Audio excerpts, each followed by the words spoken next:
ایک بادشاہ تھا.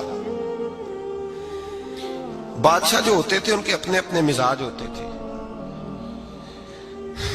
اس بادشاہ نے 4 5 6 کتے رکھے ہوئے تھے اور کتے بڑے بڑے کتے تھے اور بڑے وہ خونخوار کتے تھے, چیر پھاڑ کھا جاتے تھے, شیر جتنے ان کے قد تھے. بادشاہ تھوڑا سا کسی آدمی سے ناراض ہوتا نا تو ایک بہت بڑے پنجرے کے اندر ایک بہت بڑا سلاخوں کا گھر اس نے بنایا ہوا تھا.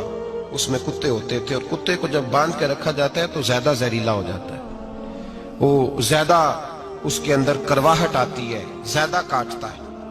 اس نے قید کیے ہوئے تھے. کتے تو بڑے زہریلے تھے. جس آدمی سے بادشاہ تھوڑا سا ناراض ہوتا نا تو وہ کتے کے آگے اس آدمی کو ڈالتا, کتے اس کو چیر پھاڑ کے کھا جاتے. یہ سزا تھی, لوگوں کو پتا تھا. بادشاہ کے وزیر نے بڑی خدمت کی بادشاہ کی, 35 سال تک نوکری کی. لیکن ہر سورج نے غروب تو ہونا ہی ہوتا ہے نا, ہر چاند نے ڈھلنا بھی ہوتا ہے. اب بوڑھا ہونے لگا, وہ جو مضبوط حافظہ تھا وہ کمزور ہونے لگا, ہلکی ہلکی غلطی. بادشاہ مزاج کا بادشاہ تھا, نہیں سمجھ میں آیا تو میں نے کہا کہ لوگ کہتے ہیں ہمیں کام پیارا ہے, چم نہیں. تو رشتہ وفا کا تھا ہی نہیں. وزیر سمجھنے لگا کہ اب نہ میں بھی غلطیاں کرنے لگا ہوں تو ایسا نہ ہو کسی دن میں بھی ان کتوں کا شکار ہو جاؤں. اس نے بادشاہ سے کہا کہ بادشاہ مجھے آہستہ آہستہ معذرت کرنے لگا, قدم ہٹانے لگا کہ مجھے چھٹی دے دی جائے, اب میں بوڑھا ہو گیا ہوں. لیکن اس نے کہا نہیں نہیں, جب تک میری طبیعت نہیں مانتی تم نہیں جا سکتے. مطلق العنان لوگ تھے. وزیر خاموش ہو گیا, پریشان رہنے لگا. غلطی ہو گئی ہے تو پھینک دے گا. ایک تجویز اس کے ذہن میں آئی. وہ جو پنجرے, کتوں کے پنجرے پر محافظ بیٹھا تھا نا, جو ان کو کھانا ڈالتا تھا, روٹی ڈالتا تھا, گوشت دیتا تھا, اس کو ایک دن کہنے لگا یار تیری ڈیوٹی ہے سارا دن کتوں کو کھانا دینے کی, گوشت دینے کی, تو 2 4 دن ڈیوٹی مجھے نہیں دیتا؟ کہ تو لے لے, میں تو پہلے پریشان ہوں, سارا دن ان کی دیکھ بھال کرتا ہوں. اس نے کچھ تھوڑا سا گوشت لیا, پنجرے کے باہر کھڑے ہو کے کتوں کو ڈالا. اگلے دن تھوڑی روٹیاں لے آیا, کتوں کو ڈالی. 2 4 دن, ہفتہ, مہینہ, سال بھر, جتنا اس کو موقع ملا وہ دن بھر خدمت کرتا. بس وقت ایک دن آ گیا, بادشاہ کو کوئی بات اچھی نہ لگی. اس نے کہا اس بڈھے کو اٹھاؤ اور ڈالو کتوں کے پنجرے میں. ساری زندگی یہاں رہا, اسے ابھی تک نہیں پتا چلا میرے مزاج کا. جب اٹھا کے پنجرے میں ڈالا نا تو بجائے اس کے کہ کتے اسے کاٹ کھاتے, وہ اس کے پیر چومنے لگے. وہ پیر چومنے لگے, ہاتھ چومنے لگے, چاٹنے لگے. تو بادشاہ سامنے کھڑا تھا نظارہ دیکھنے کو کہ چیر پھاڑ کرتے تو خوش ہوا کرتا تھا, خونخوار درندے جیسی اس کی طبیعت ہو گئی. جب دیکھا پیار کر رہے ہیں تو بادشاہ وزیر سے کہنے لگا یہ کیا ہے؟ تو وزیر رو پڑا, کہنے لگا تو سیاستدان تھا تو میں بھی سیاستدان تھا, ساری زندگی سیاست کی لیکن دنیا داروں کے ساتھ رہا, تو انجام یہ ہوا کہ مجھے اس پنجرے میں ڈال دیا گیا. دیکھ تو بہت بڑا سیانہ تھا اور میں بھی سمجھدار تھا, وزیر رہا, لیکن ہمارا روح کا رشتہ نہ بن سکا. ارے ہم سے تو یہ کتے ہی اچھے نکلے. تیری 40 35 سال خدمت کی تو تو نے کتوں کے آگے ڈال دیا.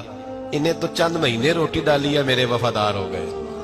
چند مہینے روٹی, جنہ تنا وچ عشق نہ رچیا کتے او نہ تھی چنگے. جنہ تنا وچ عشق نہ رچیا کتے او نہ تھی چنگے. مالک دے کر راکھی کر دے سابر بھکھے ننگے. اور بابا بلے شاہ صاحب فرماتے ہیں تو راتی جاگے تے شیخ صدا میں, راتی جاگ دے کتے تے تیتھوں اتے مالک دا در مول نہ چھڑ دے. پاویں مارو 100 جتے تے تیتھوں اتے رکھا سکھا کھا. دنے جار رکھاں وچ ستے تیتھوں اتے ایک برکی دا قدر پچھانن. پاویں مالک ہون ستے, ایک برکی دا اوپر کھڑے ہو کے کام نہیں کرانا پڑتا کہ میں کھڑا رہوں گا تو کام صحیح ہوگا, جاؤں گا تو نہ. ایک برکی دا قدر پچھانن پاویں مالک ہون ستے. پھر اپنے آپ کو مخاطب کیا, کہنے لگے اٹھ بلیا, چل یار منا لے نہیں تے بازی لے گئے.